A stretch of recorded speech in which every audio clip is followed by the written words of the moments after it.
Bonjour et bienvenue à notre émission de Régable en bref. Le Centre intégré Université de santé et des services sociaux de la Maurice et du Centre du Québec a lancé un appel à parler de la donation d'organes et de tissus avec ses proches, un geste que, selon eux, c'est déjà un geste porteur de vie. Selon les informations données pour le docteur Julien Duranzo, médecin à l'hôpital Dieu de Arthabasca, une seule personne peut, à son décès, sauver jusqu'à 8 vies grâce aux dons d'organes et aussi améliorer la santé d'une vingtaine de personnes grâce aux dons de tissus. Ces dons peuvent redonner la vue à une personne non-voyante pour un greffe de la cornée ou encore venir en aide à un grain brûlé grâce à un greffe de peau.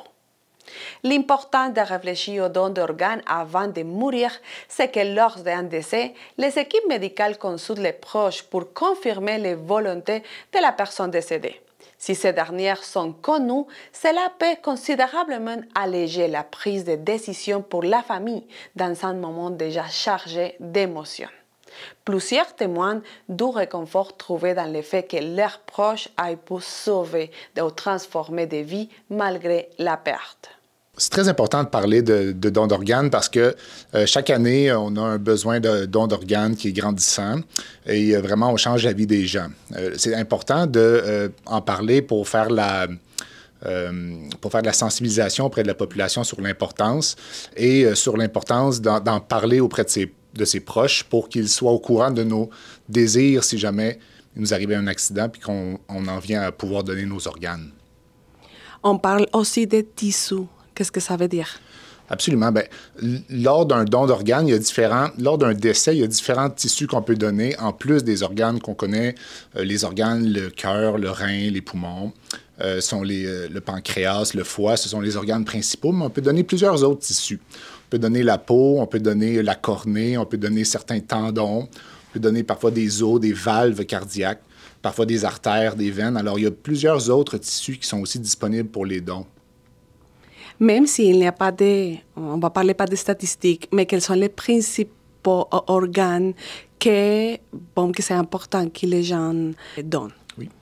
En 2024, on a eu 5 donneurs dans le CIUS de la Mauricie du Centre du Québec qui ont donné des organes. Il y a eu 13 organes qui ont été donnés. Les organes principaux qui sont donnés, ce sont les reins, les poumons, le foie, de même que le pancréas. Ce sont les organes les plus fréquemment transplantés.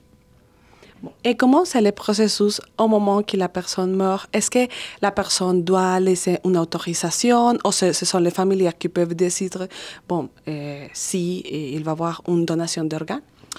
C'est très important de comprendre le processus du don d'organes. Alors, au moment du décès de la personne, l'équipe traitante, les médecins et les infirmières vont rencontrer la famille, expliquer la situation, leur exposer les possibilités et il va y avoir une discussion à savoir si on croit que la personne aurait voulu donner ses organes. À la fin, c'est la famille qui prend la décision de décider s'il y aura don d'organes et de tissus.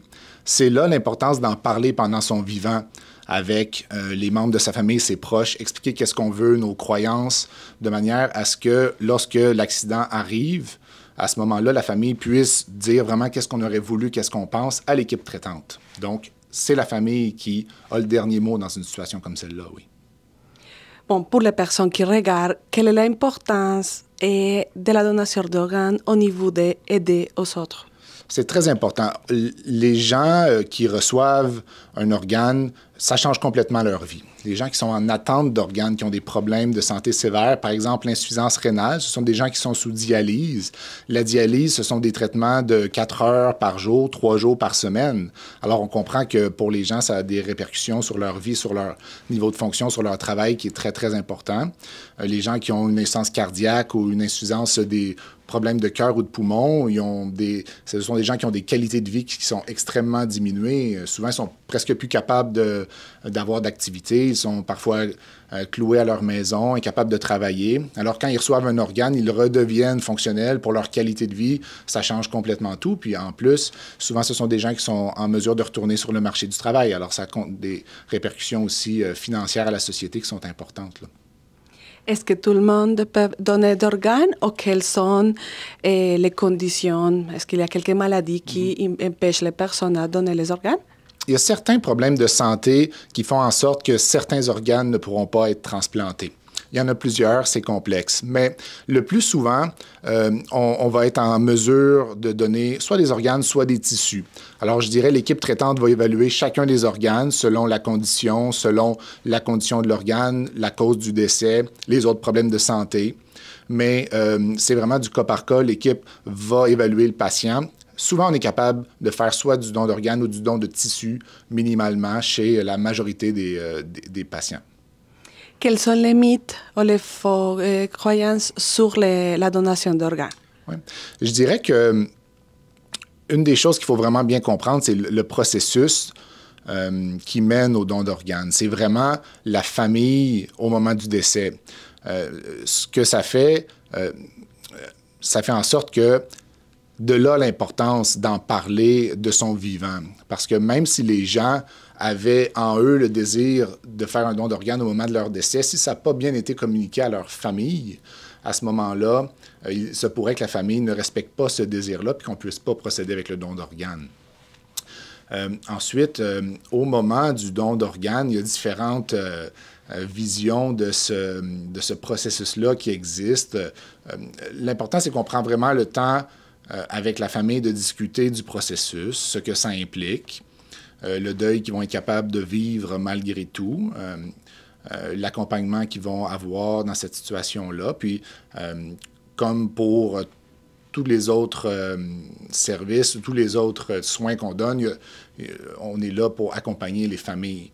Donc, je dirais que c'est ça. Les gens ont quand même la chance de vivre leur deuil correctement, puis complètement, je dirais, malgré le fait que le patient va donner ses organes. Il y a une question de gens qu'on entend. Est-ce qu'on peut donner des organes si la personne est vivante encore? Le don d'organes actuellement, alors il y a certains organes, par exemple le rein, c'est un organe qui est parfois transplanté d'un donneur vivant vers un patient qui a besoin d'un don d'organe de rein. Alors, le rein est un organe qu'on transplante occasionnellement chez un vivant. Évidemment, le cœur, le foie, le pancréas, on en a besoin. Donc, ça ne peut pas être donné, mais le rein est l'organe qui est assez fréquemment donné de vivant vers quelqu'un qui a besoin d'un don. Quel rôle joue l'équipe médicale au moment de décider si la personne peut donner des organes? Je dirais que c'est une décision multidisciplinaire. Ça, ce que ça veut dire, c'est qu'il n'y a pas que le docteur qui est impliqué dans cette décision-là. Évidemment, le diagnostic médical va être posé par le médecin. Ensuite, le processus est vraiment fait par l'équipe complète qui comprend l'infirmière en don d'organes, l'infirmière du patient, le médecin, souvent d'autres spécialistes aussi dans le dossier qui vont nous aider à étayer le diagnostic, être certain qu'on a le bon diagnostic et que les organes vont être en mesure d'être transférés. Donc, je dirais que le rôle du docteur, évidemment, c'est de poser le diagnostic, dans certains cas, faire les tests de fonction des organes, le cœur, entre autres, les poumons, le rein, il y a différents tests qu'on va avoir besoin de faire. Ensuite, dans plusieurs situations, on va avoir une certaine période où on devra garder les organes bien fonctionnels, le temps un petit peu d'organiser les choses, il y a des critères, etc. Et finalement, accompagner les familles. Je dirais que la chose centrale, c'est vraiment la partie accompagnement des familles pour qu'ils puissent vivre le deuil convenablement. Puis ça, c'est vraiment l'équipe complète qui travaille à ça. Et au niveau des listes d'attente, est-ce que vous savez s'il y a plusieurs personnes, les listes d'attente sont longues au niveau d'attendre des organes pour pouvoir survivre? Absolument. Malheureusement, malgré les bons coups qu'on fait, malgré la conscientisation, il demeure qu'on n'a pas assez d'organes pour réussir à sauver tous les gens qui sont en attente d'un don d'organes. En 2024, dans la Mauricie, centre du Québec, il y a plus de 30 personnes qui sont décédées en attente d'un don d'organes. C'est beaucoup. Donc, malgré nos efforts, les listes d'attente sont grandes et on n'arrive pas à transplanter des organes à tous les gens qui en auraient besoin, malheureusement. Pour les personnes, quand une personne est vivante encore, c'est quel est le bon moment et où la personne doit s'adresser pour autoriser que dans le moment de décès, il veut donner ses organes? Il y a 3 manières officiellement, si on veut faire valoir ses désirs, en fait, de don d'organes. Il y a le registre de la RAMQ qui est disponible en ligne, sur lequel on peut aller s'enregistrer pour dire qu'on voudrait donner notre organe, nos organes à notre décès. Il y a sur la carte d'assurance maladie l'autocollant qu'on peut coller à l'endos de la carte qui aussi signifie nos intentions.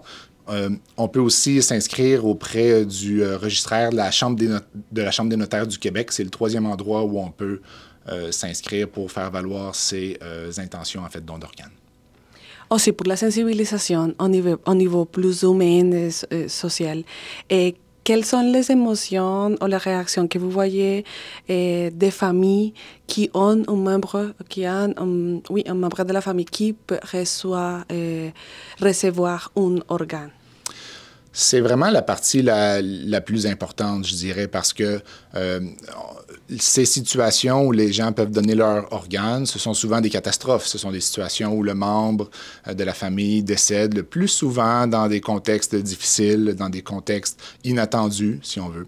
Alors, il y a plusieurs phases au deuil qu'il faut respecter, puis avec lesquelles il faut qu'on travaille. C'est pour ça qu'on parle de l'importance de l'équipe multidisciplinaire pour bien sentir la famille, respecter les émotions, puis respecter aussi la bonne chronologie des événements. Alors, clairement, il y a une première phase vraiment de surprise au moment où on apprend le diagnostic et puis ce qui arrive.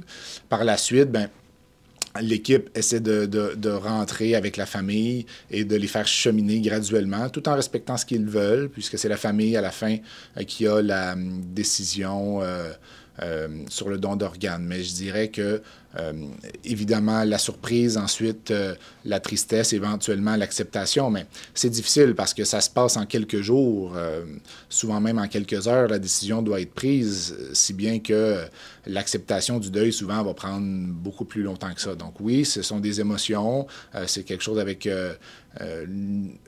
quoi il faut qu'on travaille. Mais on est formé pour ça. Les infirmières, toutes les équipes nous appuient là-dedans et c'est un peu notre rôle.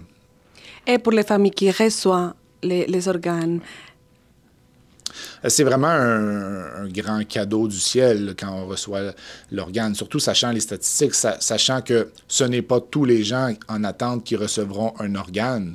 Alors pour les gens qui ont la chance d'avoir une transplantation, on en suit beaucoup, c'est un changement de la vie complètement. La vie en attente d'un organe, c'est très difficile.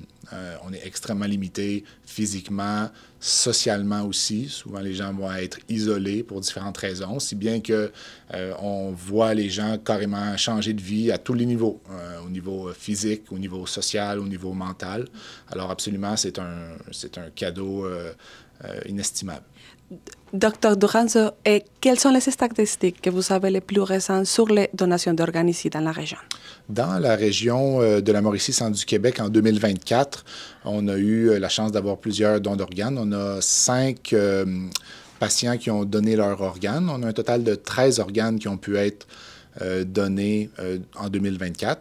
Il y a 33 organes qui ont été transplantés à des gens qui demeurent dans la région de la Mauricie, centre du Québec en 2024. L'organe le plus souvent transplanté, c'est le rein. On a 22 reins qui ont pu être transplantés, 5 personnes qui ont pu avoir des transplantations de poumons, 4 transplantations de foie et une transplantation de cœur qui ont été transplantées en 2024 dans notre région.